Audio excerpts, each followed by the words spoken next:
What if I told you that the history you learned in school was incomplete? That the heavy textbooks, filled with dates and familiar names, left out some of the most fascinating stories ever told. These aren't just minor details either. They are monumental truths, deliberately hidden or simply lost to the sands of time. We were taught a version of the past that was neat, tidy, and served a purpose. But history is rarely so simple. It is a sprawling, chaotic, and often uncomfortable tapestry woven with threads of power, ambition, and secrets that have been carefully removed from the official narrative, leaving us with a sanitized and incomplete picture of where we came from. Imagine walking through a grand library, but entire wings have been locked away from you.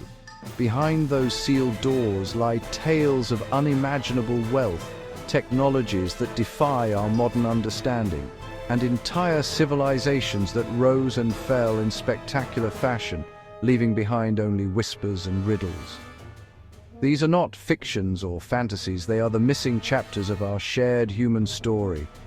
The classroom taught us about conquerors and kings, wars and revolutions, but it often glossed over the real, sometimes shocking reasons these events unfolded. Tonight, we are going to unlock those doors and step into the shadows of the past. We are about to embark on a journey to uncover 5 of history's greatest secrets. These are the stories that challenge what we thought we knew, making us question the very foundations of our education. You will see the faces of forgotten figures come to life, their voices echoing across centuries to tell their side of the story. Prepare to have your perception of the past reshaped. So, settle in and open your mind. What you're about to hear will change everything. When we think of the richest people in history, our minds immediately jump to modern titans of industry. You know, names like Rockefeller, Carnegie, today's tech billionaires with fortunes in the hundreds of billions. But what if I told you the wealthiest individual who ever lived wasn't from the 20th or 21st century? What if his fortune was so vast it would make today's billionaires look like pocket change? His name is not in most school curricula, a ghost in the annals of history. His name was Mansa Musa, a king from a 14th century West African empire. Mansa Musa ruled the Mali Empire, modern-day Mali, Senegal, Guinea, and other parts of West Africa. This was a sophisticated hub of trade, culture, and learning. While Europe struggled through the Middle Ages, Musa's empire controlled more than half of the world's supply of gold. Imagine that. Numbers fail us. Economists estimate his net worth at over $400 billion in today's terms. But that number misses the point. He controlled the source. He didn't just own gold, he owned the mines that produced it. That gave him economic influence no modern billionaire could dream of. Born in the year 1280, Musa Keita I ascended to the throne of the Mali Empire under unusual circumstances. His predecessor, the king Abu Bakr II, was consumed by a magnificent obsession, the Atlantic Ocean.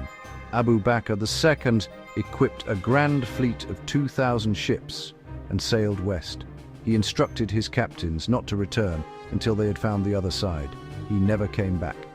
In his absence, Musa, his deputy, became the Mansa, the King of Kings. This is where our story truly begins. A throne inherited not through war, but through another's quest for the unknown. Musa was a visionary. He understood his empire's true strength, immense gold reserves, and control of another vital commodity, salt. In the medieval world, salt was as precious as gold. The Mali Empire sat astride the trans-Saharan trade routes. It was the middleman between the salt mines of the north and the gold mines of the south. Musa masterfully controlled this flow of trade, making Timbuktu one of the world's most important commercial centers. His reign marked the golden age of the Mali Empire.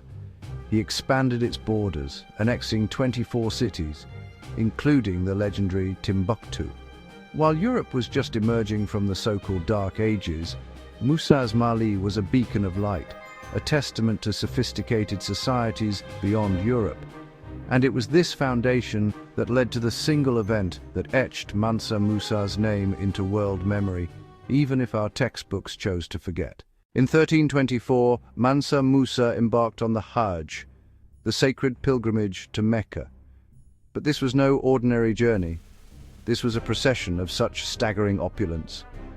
The caravan that snaked its way across the Sahara Desert was a moving city.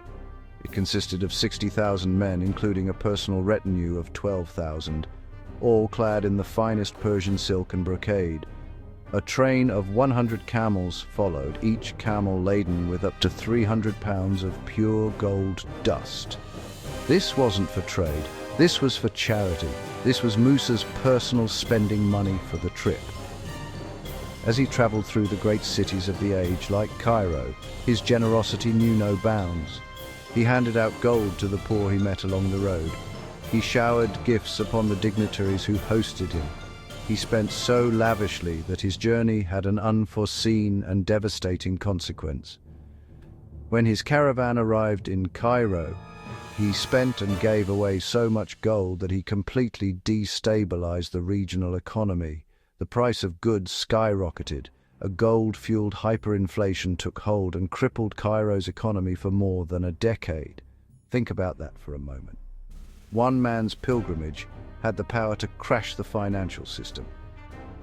On his return journey, he attempted to repair it.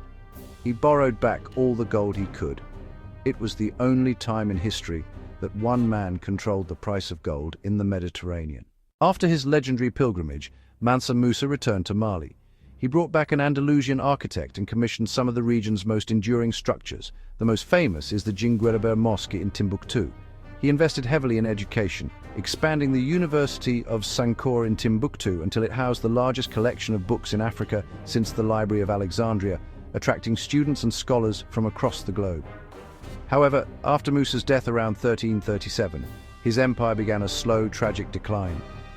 His sons lacked his vision. Internal squabbles over succession weakened central authority. The vast wealth that defined Musa's reign became a curse, attracting invaders and stirring internal greed. The intricate web of trade began to unravel. The final blow to Musa's legacy came with the age of European colonialism. To justify their colonial ambitions, they promoted a narrative of a dark continent in need of European civilization. The story of a king richer than any in Europe did not fit this narrative. So the story of Mansa Musa was systematically downplayed, distorted, or simply erased by the quiet, deliberate stroke of a historian's pen. And his is just the first secret we've uncovered. It's not just people and empires that vanish. Sometimes it is knowledge itself. Imagine a world where our ancestors possessed technologies so advanced that even today, we struggle to fully understand them.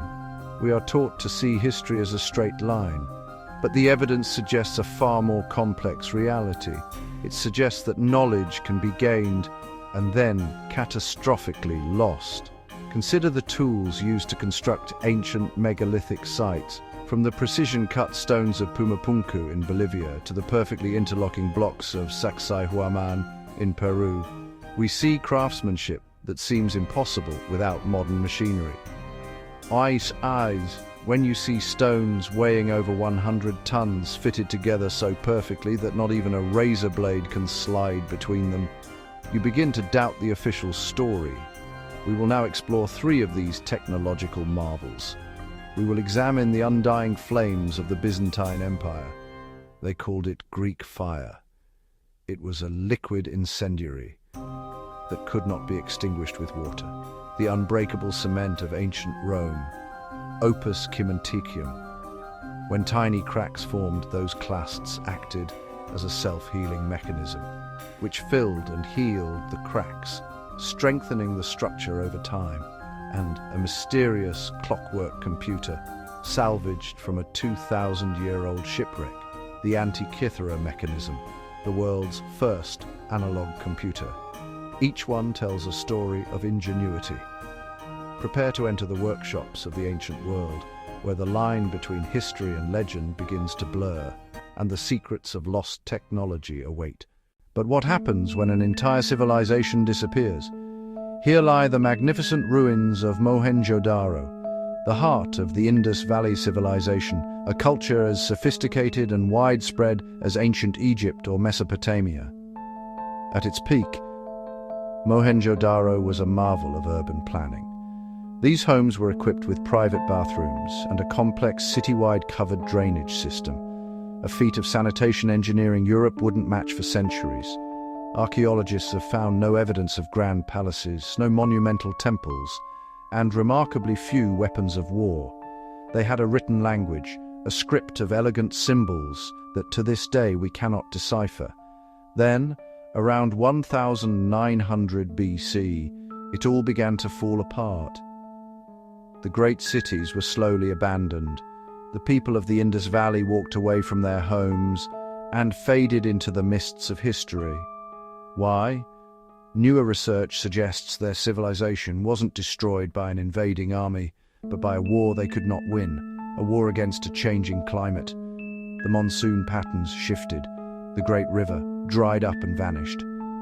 This was not a swift catastrophe, but a slow, agonizing death that spanned generations.